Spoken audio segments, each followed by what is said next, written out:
Yeah, I just wanted to comment on that fees for recurrent requesters. The statute doesn't say anything about additional fees for recurrent requesters. So I think the assumption is the fees for recurrent requesters are the same as the fees for anybody who gets, 100 pages rather than 50 pages. We charge the 15 cents per page over 50 pages. The only thing mentioned in the statute that that allows additional fees is for the voluminous requests and commercial requests. So if it's silent on fees for recurrent requester, then there aren't any others allowed. So we can't set our own fee schedule. The only thing it does say is that we need to provide them an estimate of the fees beforehand, because it's going to take longer to provide it. It's going to take longer, or we could take longer. That's the main impact, I think, of being a recurrent requester. But it has no impact on fees. That's why I asked that question. Does having the status as a recurrent requester impact the fees required? The answer is no. And because there's no allowance in the statute for additional fees for recurrent requesters.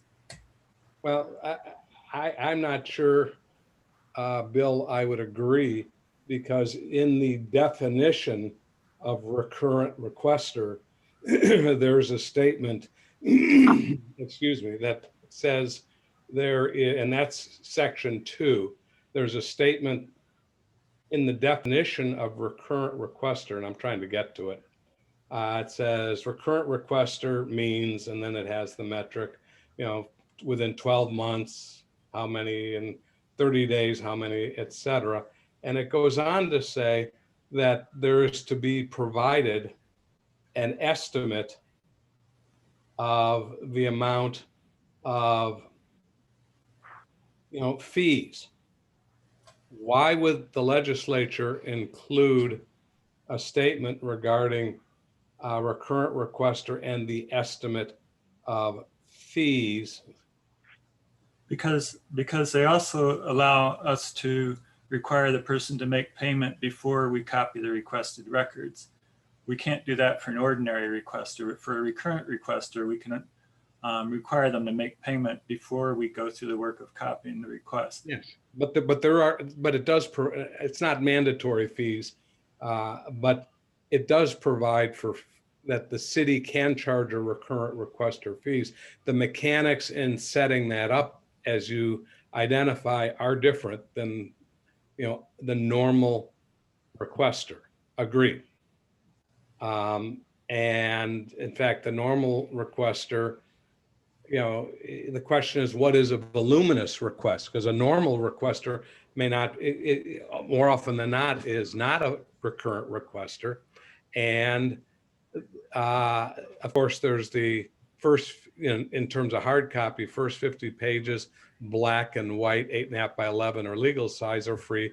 And after that, it's whatever the statute provides. I think it's 15 cents. But then there are the rates for based on electronic production, so many megabytes, or however it's phrased in section 6A5 that deals with voluminous requests. And I assume the presumption is if you're going to produce 100 megabytes or within those ranges, that size of production, separate from the fees, is considered voluminous. And some requests are more voluminous than the other, and therefore they have a graduated fee structure in 6.85. And I don't have the fee structure, the graduation in my mind memorized, but I can get to it quickly. So I realize this is a discussion item and I have some questions, but I don't know if I have to pass the chair off since we're not making any action. Is there an opinion on that? No opinion, Art. Well, we'll go with Bill Colbert first. No opinion. Unless I missed it, do we need to extend the meeting? So it sounds to me like my original assumption with the recurrent requester is that the same rules for voluminous requests applied, that really recurrent requester was just the number of times that people had submitted requests, and it didn't really apply to the fees. The fees would only apply if it turned out to be a voluminous request. But based on this conversation, it sounds like maybe that's not how the city has been operated. Could Jim or Curt, can you clarify that for me?